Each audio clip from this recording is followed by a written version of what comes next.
Hi, my name is Michael O'Brien, and I'm a typical New Yorker. At 35 years old, I've already made good progress in my career, working as a manager at a large IT company in the heart of Manhattan. My life is a never-ending race. Meetings, conference calls, reports, deadlines. Sometimes I feel like a squirrel in a wheel, but I'm used to this rhythm. At home, my beloved wife, Emily, is waiting for me. We've been married for 5 years, and I still can't believe that this beautiful blonde chose me. Emily works as a PR manager for a fashion glossy magazine and is always up to date with the latest trends. The only dark spot on our family life is her mother, Susan. Don't get me wrong, Susan is the sweetest woman, but she's the kind of mother who overprotects her daughters, even when they're adults. Susan is always calling Emily, giving unsolicited advice, and always wanting to drop by for a cup of tea. I try to be nice to her, but inwardly I shrink when I hear her voice. And it should have happened that today, after a hell of a day at work, I ran into Susan in the elevator of our building. I could hardly stand on my feet from fatigue and dreamed of getting to my apartment, taking a shower, and collapsing on the couch. But that's not what fate had in store for me. "Michael, honey, you look pale. Are you working overtime again?" Susan began by giving me an appraising look. "It's just been a busy week. BJKJ," I replied evasively, trying to give her a polite smile. "I'll get some sleep over the weekend." "I hope you're eating well. Emily said you were eating a lot of fast food." "VJKJJ," Susan persisted. I was about to tell her that my diet wasn't her concern, but the elevator dinged and stopped. The lights blinked on and off. Susan and I looked at each other in the semi-darkness. "What the hell is that?" she asked nervously. "Why did we stop?" I pressed the emergency button, but nothing happened. I pulled out my cell phone and there was no cell service. It looked like we were stuck here for a long time. That's lucky. "Don't worry, Susan. VJKJ." I tried to reassure my mother-in-law, though I could feel myself getting anxious. "It's probably just a temporary problem. They'll get us out of here soon." "Easy for you to say," Susan snorted. "What if we're stuck here for hours? I'm claustrophobic, by the way." I sighed. Not only was I trapped in an elevator, but I was in the company of my panicked mother-in-law. I had to distract her before she became hysterical. "Let me tell you a funny story from work," I suggested, sitting down on the floor of the elevator. "Just imagine, today at a meeting our CFO fell asleep and snored all over the room." Susan reluctantly sank down beside me, wrapping her arms around her knees. "Come on, tell me about it, VDJKJ," she mumbled. "There's nothing to do anyway." I began to describe the curious incident in color, trying to embellish the details. Susan listened, occasionally humming and shaking her head. Gradually her shoulders relaxed and a shadow of a smile appeared on her face. The story flowed smoothly into another, then another. We recalled funny moments from our lives, shared stories from our childhood and youth. I learned that Susan used to work as a school teacher and still dreams of traveling around the world. And she was surprised to discover that I was good at classical literature and even wrote poetry. Time dragged on slowly. It was getting hotter and hotter in the elevator. Sweat trickled down my back. My shirt clung to my body unpleasantly. Susan looked soaked too, her usually flawless hair disheveled. "Whew, it's a scorcher," she muttered, waving her palm around. "I hope we don't suffocate in here." "Why don't we take off our outerwear?" I suggested. "No one's looking at us anyway." Susan hesitated but then nodded. We both pulled off our jackets and loosened our collars. I tried not to stare at my mother-in-law, but I couldn't help noticing how the tight blouse emphasized her breasts. What the hell am I thinking? In the semi-darkness of the elevator, our voices sounded muffled, creating a strange, intimate atmosphere. We continued to talk about everything, our fears and hopes, our secret desires and unfulfilled dreams. I had no idea that Susan and I could have so much in common. "You know, I once wanted to be an actress," VDJKJ, she said, staring into space.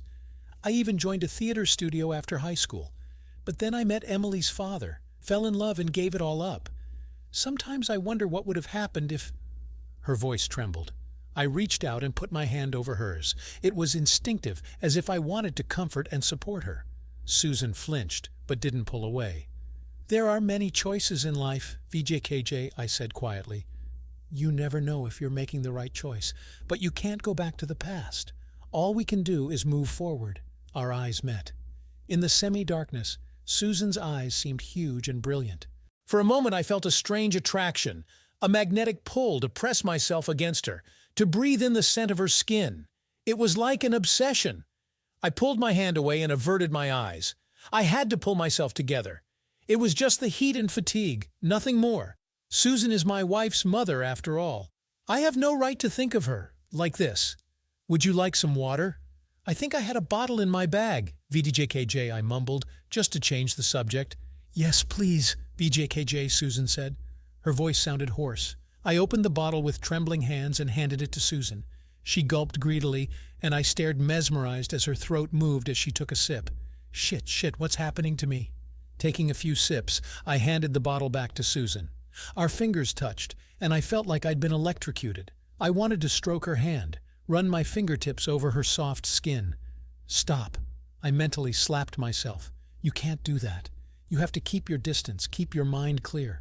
But in a confined space, alone with Susan, it was so hard to do that. We sat closer and closer, almost touching each other's shoulders. I could feel Susan's heat, hear her intermittent breathing. I felt a strange longing in my chest and my heart was racing. My mind told me to move away, to stop this dangerous flirtation. But my body felt numb, unwilling to obey. I couldn't take my eyes off Susan's open lips, the sweat dripping down her neck into the hollow between her breasts. Michael, she breathed out, barely audible. Rui, I can't resist anymore. The next moment her lips were on mine. The kiss was greedy, feverish, almost rough. I responded with equal fervor, pulling Susan to me, pressing my whole body into her. We kissed frantically like two animals hungry for affection. Susan's hands roamed my chest, trying to unbutton my shirt. I wasted no time in caressing her back, her buttocks, her thighs. My mind drifted away, dissolving into the madness that was sweeping over us. I knew we were doing something terrible, unforgivable, but I couldn't stop. Desire swamped me completely, displacing all moral principles and inhibitions. Time stopped. There was only our entwined bodies, only the pulsation of blood in our veins and the sweet languor in every cell. Once in a while, I caught a glimpse of mad passion in Susan's hazy eyes and fell deeper into the maelstrom. Afterward, we lay on the elevator floor, breathing heavily. Shame and satisfaction struggled inside me. How could I have done that to Emily? But at the same time, I couldn't help but admit that it was amazing. 2 hours later, we were finally released from the elevator. The rescuers led us outside, and I struggled to make eye contact with a concerned Emily. Susan averted her gaze, adjusting her loose blouse. In the days that followed, Susan and I avoided each other. There was an awkward silence at family dinners. Emily could see that something was wrong, but I couldn't admit to her what had happened. A week later, Susan invited me to have coffee alone. Sitting across from her, I didn't know what to expect. VDJNJ, Michael, we need to talk about what happened. DJKKJ, she began, looking me in the eye. VDJNJ, I know it was a mistake, but I can't stop thinking about you. DJKJ, I was silent, mulling over her words. Part of me wanted to send everything to hell and run away with Susan wherever the hell I was going, but I knew I couldn't do that to Emily. She didn't deserve to be betrayed like that. So I told Susan that nothing could happen between us. No matter how I felt about her, my family was more important. We agreed to keep what happened a secret and move on with our lives as if nothing had happened.